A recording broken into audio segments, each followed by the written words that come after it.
Persekutuan Silat Kebangsaan Malaysia Pesaka turut menasihatkan seluruh 4 juta ahlinya supaya tidak menyertai perhimpunan haram bersih 4 esok. Menurut ahli Dewan Perguruan Pesaka Malaysia Datuk Maidin Kadir Shah, perhimpunan haram itu boleh menjejaskan keamanan serta memberi kesan buruk kepada peniaga.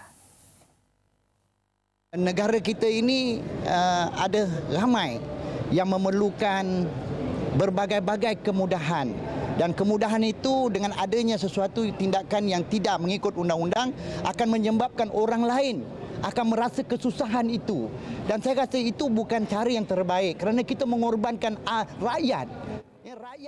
Beliau yang juga Presiden Seni Silat Cekak Malaysia berkata semua ahli akan terus berdiri teguh di belakang perlembagaan dan pucuk pimpinan yang dipilih melalui proses demokrasi. Sebelum itu, Pesaka bersama Persatuan Gabungan di bawahnya mengadakan solat hajat bagi mendoakan kesejahteraan negara yang dihadiri hampir 700 ahlinya di Masjid Negara petang tadi.